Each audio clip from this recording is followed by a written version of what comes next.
한국 불교의 우수한 전통인 사찰 음식에 관심을 갖고 배워보세요. 프랑스에서 가장 유명한 셰프 에릭 브리파는 몇 해 전 한국을 방문했을 때 한 스님을 만나 이런 이야기를 들었습니다. 스님은 현대사회에서 음식이 주는 행복감도 있지만 그로 인한 폐해도 늘고 있다. 특히 육식선호로 인해 대규모 사육이 진행되면서 발생하는 환경적인 폐해도 심각하다고 지적했습니다. 이에 반해 사찰 음식은 몸을 정화하고 마음의 안정을 주는 장점이 있을 뿐 아니라 환경적으로도 큰 문제가 없다. 한국의 건강한 사찰 음식이 보다 많은 사람들에게 알려지길 바란다는 조언을 들었죠. 에릭 브리파 셰프는 프랑스 최고의 장인에게 수여하는 메이유르 우브리의 드 프랑스상을 역대 최연소로 수상한 유명 셰프이자 미슐랭 가이드 스타 셰프로 꼽히는 인물입니다. 브리파 셰프는 프랑스 정부 차원에서 주관하는 해외 국가 정상 모임을 비롯해 세계 만찬 등이 있을 때마다 요리를 주관해왔죠.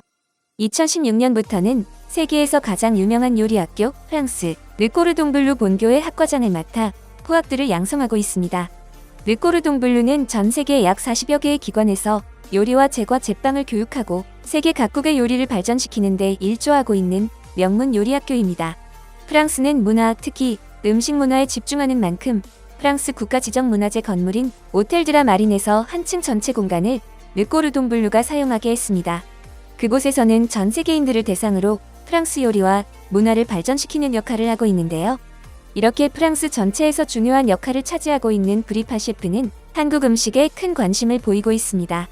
몇 해 전 한 TV 방송에서 파리 길거리 촬영을 진행할 때도 브리파 셰프는 어디서 맛있는 냄새가 난다며 포장마차 촬영 현장을 찾아왔고 고추전과 볶은 자주를 맛있게 먹고 갔는데요. 르꼬르동블루에서는 한식 수업이 자주 열립니다. 한식 수업이 기획되면 각 학교 대표 셰프들이 모여 먼저 김치 담그는 일로 수업 준비를 시작합니다. 연근과 같은 한국 식재료를 공수하고 고기를 볶고 된장찌개도 준비합니다. 익숙한 환경이 아닌 만큼 준비하는 주방도 분주한데요. 학생들은 김치와 반찬을 만들어 각자의 플레이팅을 하며 실력을 겨루기도 합니다. 유명한 한국계 셰프를 초대해 한식 수업을 진행하기도 하는데요. 김훈희 셰프는 한식 세미나에서 특히 우리나라의 장 문화를 강조합니다. 르꼬르동블루는 이 수업을 위해 한국에서 오랜 시간 숙성된 된장과 고추장을 항아리째 현지로 공수해 가곤 했습니다. 한국에만 존재하는 맛, 간장, 된장, 고추장의 사용법을 배우고 돌아가면서 장맛을 보고 깊은 맛에 감동하는 학생들이 많죠. 우리 전통 간장을 활용한 은대구 조림과 고추장을 활용한 삼겹살 볶음, 먹으면 속이 편안해지는 된장을 넣은 두부 강된장은 요리를 공부하는 학생들에게 큰 감동을 줍니다. 사실 한식 특강을 하면 학생들보다 교수들이 더 즐거워한다고 하는데요. 그는 코로나를 겪으며 사람들이 자연주의 음식으로 회귀하고 있는 것을 실감하고 있다고 했습니다. 그리고 음식에 담긴 철학이 그 어느 때보다 중요해지고 있는 현재, 그 정신을 연구하기 위해 한국을 찾았는데요. 그는 과거엔 음식이 부족했지만 자연주의 음식을 먹었습니다.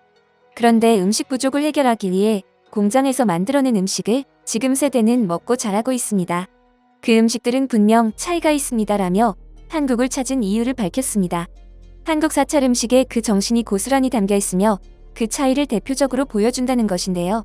지난 4월 에릭 브리파 셰프는 다시 한국을 찾았습니다. 그리고 수백 명 앞에서 강의하는 프랑스 대표 셰프의 자리를 내려놓고 한국의 대표 채식, 사찰 음식의 의미를 배우기 위해 오랜만에 학생의 자리에 앉았습니다. 브리파 셰프는 백양사와 서울 진관사에서 정관 스님과 개우 스님 등 사찰 음식 명장과 만나 사찰 음식 체험 및 시연 행사에 참관한 것인데요. 그는 먼저 사찰 음식으로 식사를 했고 음식 요리 과정을 꼼꼼하게 지켜보고 직접 요리를 맛보며 재료와 조리법에 대해 적극적으로 질문하기도 했습니다. 이날 수업에서는 채소 보리밥과 비벼 먹는 보리막장, 오이된장찌개, 고추 부각조림이 진행됐습니다. 그는 스님들의 수업 모습과 과정을 보며 사용 중인 재료들을 꼼꼼히 살폈습니다. 완성된 음식들을 시식하면서 말린 고추를 저장해 식재료로 사용하는 방법에 관심을 보였습니다. 특히 그는 프랑스 셰프들과 함께 협회를 만들어 자연 식재료 사용과 친환경 농가 살리기 운동을 주관할 정도로 자연주의 요리에 관심이 많습니다. 그런 그에게 한국 자연환경에서 나는 채식 재료를 그대로 이용한 사찰 음식은 먹는 사람들에겐 맛과 향으로 정신적 만족감을 주면서도 자연을 해치지 않아 눈길이 갔다고 했는데요. 그가 특별히 관심을 가진 것은 한국의 전통 조리기구 맷돌입니다. 맷돌은 뚫린 구멍에 곡식 나달을 넣고 돌리면 두 맷돌 사이로 들어간 곡식들이 곱게 갈아져서 사방으로 흘러나옵니다.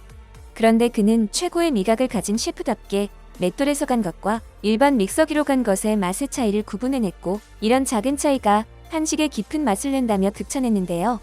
실제로 칼날로 갈아낸 것과 돌로 으깬 것은 입자의 질감 차이가 크게 나타납니다. 특히 단단한 재료일수록 믹서기의 칼날로는 입자가 균일하게 갈리지 않기 때문에 맛의 차이가 크게 느껴질 수밖에 없는데요. 돌로 만들어진 물건이다 보니 무겁지만 꼭 하나 학교로 가져가고 싶다고 했죠. 그는 특별한 조리 과정에서는 사진을 찍고 조리대도 하나하나 꼼꼼히 체크합니다.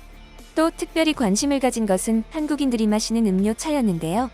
한식과 잘 어울리는 볼이나 옥수수 등을 말려 볶아 끓인 차를 마시는 것이 놀랍다면서 차를 위해 말려둔 버섯도 유심히 살펴보았습니다. 수업이 끝난 뒤 가장 인상 깊은 사찰 음식 재료로는 역시 발효식품을 활용하는 점을 꼽았습니다.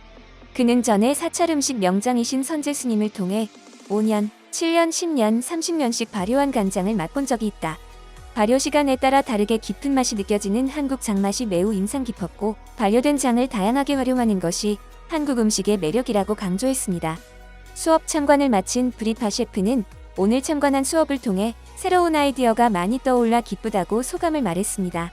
그는 올해 7월 프랑스에서 개최되는 각국의 알리앙스 프랑세즈의 식사 테마가 채식 요리라면서 그때 오늘 배운 한국의 채식 문화와 사찰 음식을 전부 선보일 것이라고 했습니다. 그리고 나 자신을 한국 채식 문화의 대변인이라고 말하며 앞으로 지원을 아끼지 않겠다고 밝혔는데요. 현재 르꼬르동블루는 학과 정규과정의 사찰 음식 강좌를 개설해 한국 스님들의 사찰 음식 시연 및 강의 등 한국 채식을 배우는 수업을 운영하고 있습니다. 전 세계 요리 분야에서 최고의 영향력을 가진 학교인 만큼 학생들이 가지는 요리 철학이 매우 중요하기 때문에 한국이 식재료를 다룰 때 보이는 자세는 요리사의 철학면에서도 배울 점이 많다는 것이죠. 학생들이 가장 궁금해하는 것 역시 한국인이 식재료를 대하는 마음가짐입니다. 30년 된 간장, 참기름, 조청, 생강, 연근 등 한국인들이 음식을 단순히 음식이 아니라 약으로 여기는 데 대해 학생들의 질문이 쏟아집니다. 자연 위주의 농작물을 사용하고 환경을 생각하는 한국 음식 문화가 앞으로의 프랑스 음식 문화가 되길 원한다고도 했습니다.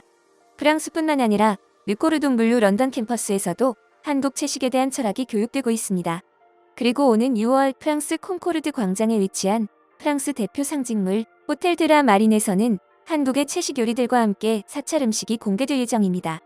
최근 다양한 환경 문제와 건강을 고려해 육류보다 채식 위주의 식단을 즐기는 사람들이 크게 늘어난 현재, 한국 음식은 건강한 음식 문화를 선도하며 전 세계에서 더욱 주목받고 있습니다.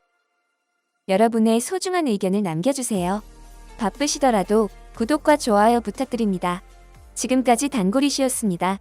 시청해주셔서 감사합니다.